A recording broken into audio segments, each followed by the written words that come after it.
All right, everybody. Now we're going to do the 16U from Boston, and then we're going to do a season long as well. And we're going to break things down a little bit by athlete. In any case, you guys went 2-1, and boy, it could have been better. That second game was a real heartbreaker. Anyway, we'll get to that. But first game against CT Focus.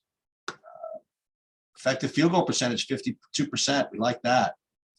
Offensive rebound percentage, 39%. We like that. And turnover rate could be a little better, but not bad. So this is why we win. You know, the opponent wasn't great, but they weren't bad. I mean, they were very similar to you. You know, they turned it over a little bit more, and their rebounds were a little bit worse, right? But overall, they weren't bad, but you guys were pretty efficient. Let's take a look at the shot chart first. Not Stanford Peace, CT Focus. And so the shot chart is not great, but this is what I want to see. Look at this. Of the 62 shots you took, basically 34 were layups. Let's go. And that's what I want to see. You could have even done better. I mean, look at all this crap, guys. Seriously. 1 for 3, 0 for 3, 0 for 2, 0 for 1, 0 for 1, 0 for 1, 0 for 1. Look at all of this. Get this out of here. Who needs this? You could have won this game by 25. From 3 was a little yuck. So good. You got it to the rim. Well, why did you need to take this crap for? Anyway, let's take a look at the box score.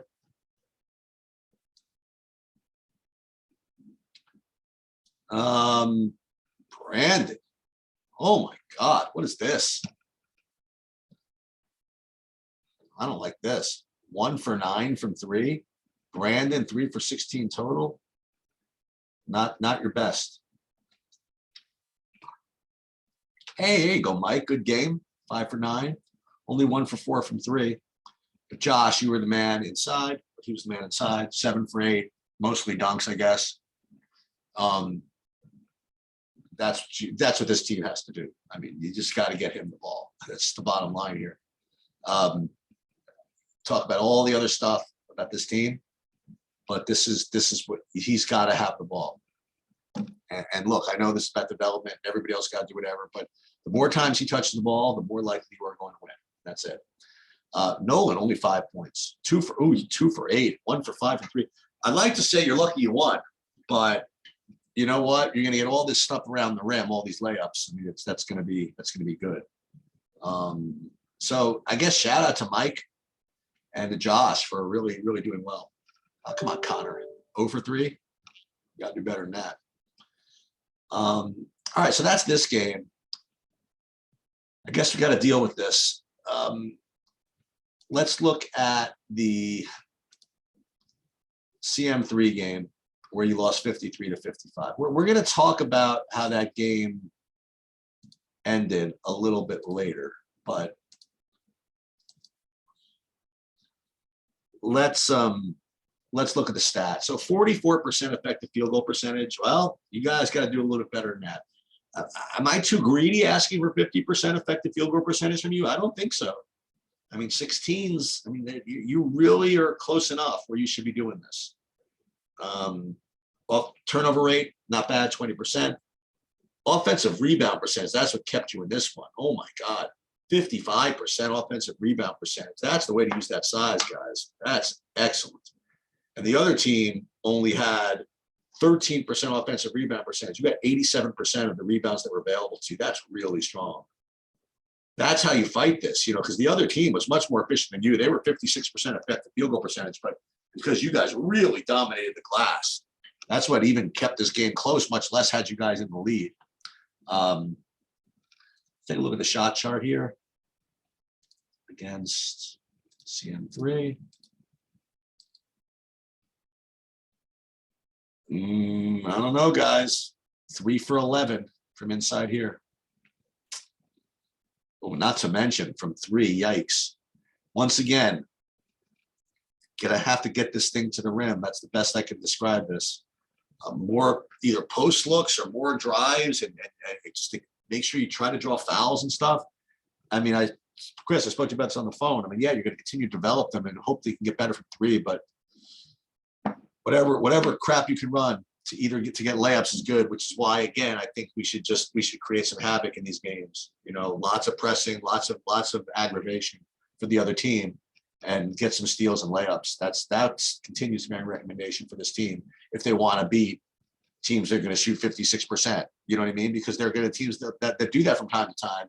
And this team, if you're not going to be efficient, like if you're going to throw these things up there, it's going to be tough. It's going to be tough to beat the better teams. That's the best I can describe this. Let's look at the box score. Josh again, dominating inside. We like it. Josh, Malcolm. Oh my goodness, 1 for 8. Yikes. From 2, no less. Brandon again. Oh my God. Not the best. And Osagie with the terrible technical near the end, which we'll deal with some other time. So overall, you know, in Josh we trust, you know what I mean? Like really, really good game for him. Thank God. Osagie, you know, he had 6 offensive rebounds. Let's not sell that short before he mentally broke down at the end. But good for these bigs to keep this thing in there. And you should have won, but we'll talk about that another time. All right. Last game, the game against Stanford Peace, they were awful. But let's take a look at the stats anyway.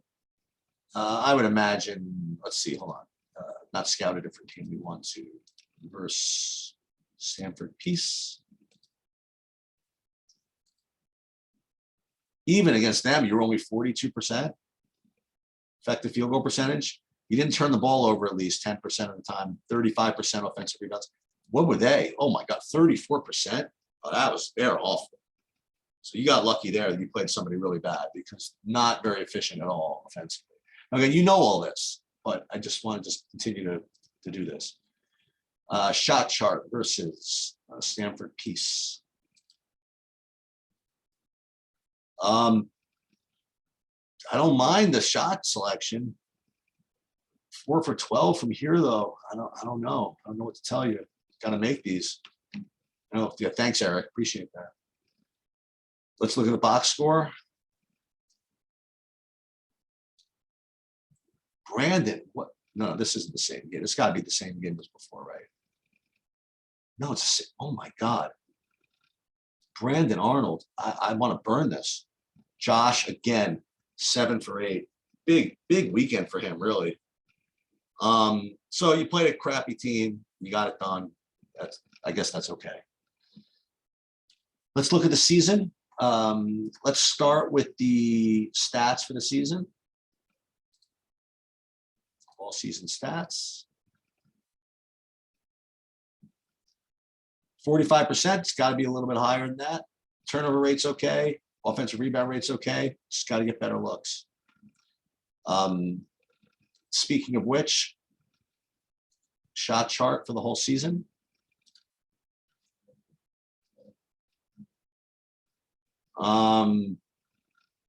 There it is again. Look, 20 for 68 for the FCFs.